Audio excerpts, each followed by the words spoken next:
Coach Tim Cone, may bagong aasahang weapon nga na player sa Barangay Ginebra.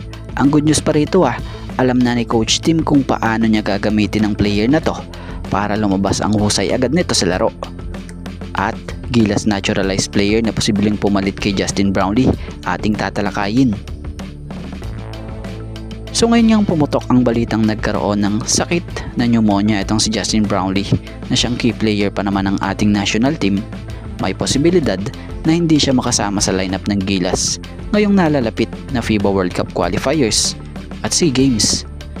At dahil nga dito, wala namang ibang Gilas naturalize ang Pilipinas na available kundi yung Ange Kouame na siyang nakakaalam din ng system nitong si Coach Tim.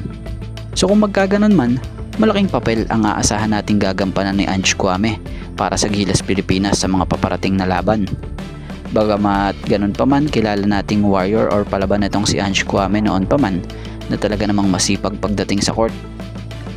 So once nga na hindi talaga makalaro si Justin Brownlee, for sure, totodo talaga itong si Ange Kouame para mapakita niya na deserve din niya na magkaspat talaga sa Gilas Pilipinas.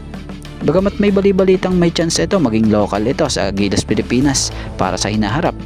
Pero sa ngayon, pag need nga po ng bansa ng papalit sa butas na nawala or mawawala sa naturalize, sure na pwede ito dahil basta para sa bayan talagang lalaban yan itong si Ange Kouame.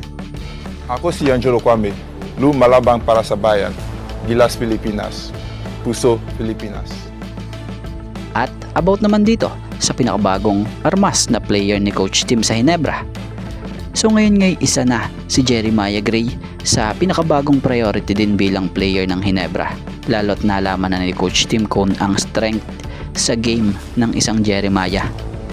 So kung matatandaan nyo inamin ni Coach Tim Cone nung nakaraan na nagkaroon siya ng pagkakamali ng alisin niya sa starting lineup si Jeremiah Gray versus San Miguel Beermen nang maglaro sila sa Dubai, na siyang nagresulta ng pagkatalo ng Ginebra, na kung saan nawala raw di umano ang rhythm ni Gray, na kung saan walang naipasok sa 4 na tira. Pero nitong nakaraang linggo versus NLEX, muling ibinalik sa starting 5 si Jeremiah Gray at ayun, bumalik ang dating laro niya na kumamada nga ng 9 points, 7 rebounds, 4 assists sa loob ng 24.5 minutes of playing time, na siyang tinambakan pa nga po ang NLEX sa final score na 104-74.